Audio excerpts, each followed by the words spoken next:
हो.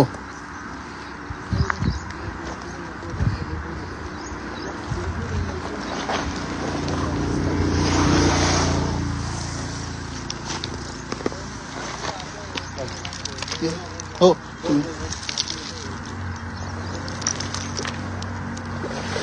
नमस्कार मित्रहो, मी मंगेश साबळे बोलतो. मित्रहो, आपल्याला असं वाटत असेल बघून की मी एखाद्या तळ्यामध्ये उभा आहे किंवा एखाद्या पाझर तलावामध्ये उभा आहे. पण मित्रहो, एक शेतकऱ्याची जमीन आहे. राजूर ते पालफाटा फुलंब्री रोड पासून जो रस्ता गेलाय, या कॉन्ट्रॅक्टदारानं अधिकाऱ्यानं अक्षरशः शेतकऱ्याच्या जमिनी पाण्याखाली घातल्या. असं आम्ही म्हणत नाही की रस्ता बनवू नका, रस्ता बनवा, पण शेतकऱ्याचा सुद्धा विचार करावा, हा प्रश्न या ठिकाणी निर्माण होतो.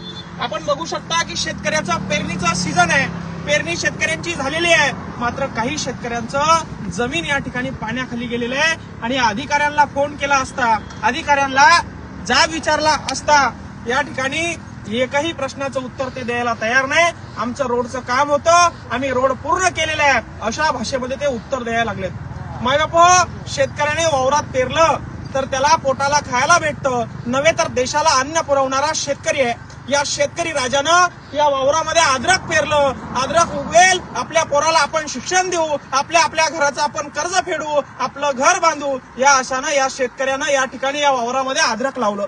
मात्र या ठिकाणी या प्रशासनानं, या तालुका प्रशासनानं, जिल्हा प्रशासनानं, या रस्त्याच्या प्रशासनानं या माणसाच्या पूर्ण शेतामध्ये आज अक्षरशः पाणी तुंबवलेलं आहे. आणि खरं तर मी BNCच्या किंवा या रोडच्या अधिकाऱ्यांना बोलणार नाही, हे काम तहसीलदार साहेबांचं आहे. रोडचं डिपार्टमेंट जरी वेगळं असलं तरी शेतकऱ्याचं डिपार्टमेंट हे तहसीलदार साहेबांचं आहे. तहसीलदार साहेबांचं लक्ष तालुक्यातील शेतकऱ्यांकडे असायला हवं, शेतकऱ्यांचं किती नुकसान होतंय त्यांना माहीत असायला हवं. आणि म्हणून आम्ही या ठिकाणी तहसीलदार साहेबांना अल्टिमेटम देते.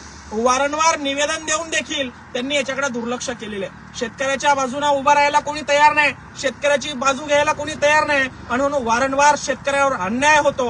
आणि म्हणून तहसीलदार साहेबांना विनंती वजा चेतावणी आहे, पुढच्या 48 तासामध्ये या रोडच्या कामामुळे या शेतकऱ्याची जमीन, अद्रकीची जमीन पाण्याखाली गेलेली आहे. पुढच्या 48 तासामध्ये झालेल्या नुकसानीचा चेक यांना देण्यात यावा, अन्यथा आणि या पाण्याची व्यवस्था करण्यात यावी. इथून काहीतरी नळ्या वगैरे टाकावं लागतात. कॉन्ट्रॅक्टरने पैसे वाचवण्यासाठी पूल खाऊन टाकलेला आहे. तात्काळ याचा पाण्याचा मार्ग मोकळा करावा व तात्काळ शेतकऱ्याला नुकसान भरपाई 48 तासामध्ये जर का चेक मिळाला नाही तर या फुलंब्री तहसील कार्यालयासमोर तीव्र आंदोलन या ठिकाणी करण्यात येईल, याची दक्षता त्यांनी घ्यावी. पाण्याखाली शेतकऱ्याची जमीन गेली आहे, इतर शेतकऱ्यांची पेरणी झाली आहे, घरात पाणी जाण्याची अवस्था या ठिकाणी त्या पिरबावडा गावामध्ये झालेली आहे.